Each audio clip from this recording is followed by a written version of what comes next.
ಚಿತ್ರರಂಗದಲ್ಲಿ ಹೊಸ ಪ್ರತಿಭೆಗಳು ಹುಟ್ಟಿಕೊಳ್ತಾ ಇದ್ದಾರೆ. ಈ ನಡುವೆ ಹೊಸ ಚಿತ್ರಗಳು ಬಿಡುಗಡೆಗೊಳ್ತಾ ಇದೆ. ಅಂತಹ ಹೊಸ ಪ್ರಯತ್ನಕ್ಕೆ ಸೇರ್ಪಡೆ ಎನ್ನುವಂತೆ ವಿಚಿತ್ರ ಕಪ್ಪುಕನ ಎಂಬ ತುಳು ಕಿರುಚಿತ್ರ ಬಿಡುಗಡೆಗೊಳ್ಳಲು ಎಲ್ಲ ಸಿದ್ಧತೆ ನಡೆದಿದೆ.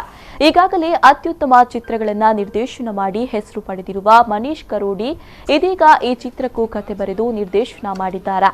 ಶ್ರೀ ಕಟೀಲೇಶ್ವರಿ ಕ್ರಿಯೇಷನ್ಸ್ ಬೆದ್ರಾ ಕಿರಣ್ ಕುಮಾರ್ ಮೂಡಬಿದ್ರಿ ನಿರ್ಮಿಸಿರುವ ವಿಚಿತ್ರ ಕಪ್ಪುಕನ ಎಂಬ ತುಳು ಕಿರುಚಿತ್ರ ಯೂಟ್ಯೂಬ್ನಲ್ಲಿ ಜುಲೈ 6ರಂದು ಬಿಡುಗಡೆಗೊಳ್ಳಲಿದೆ. ಉತ್ತಮ ಸಂದೇಶದೊಂದಿಗೆ ಈ ಕಿರುಚಿತ್ರ ತಯಾರಾಗಿದ್ದು ಈಗಾಗಲೇ ಮಂಗಳೂರಿನ ವಿವಿಧ ಕಡೆಗಳಲ್ಲಿ ಚಿತ್ರೀಕರಣ ಮಾಡಲಾಗಿದೆ. ನವೀನ್ ಜಿ ಪೂಜಾರಿಯವರು ಕಿರುಚಿತ್ರದ ಛಾಯಾಗ್ರಹಣ, ನಿರ್ದೇಶನದ ಜವಾಬ್ದಾರಿಯನ್ನು ಹೊತ್ತಿದ್ದಾರೆ.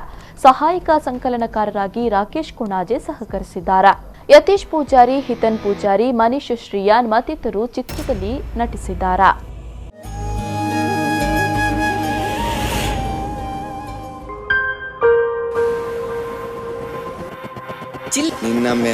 ಕಾಸು ಮಲ್ಪುದು ನಾ ಸಾಧಿಲ ತೋಜಿ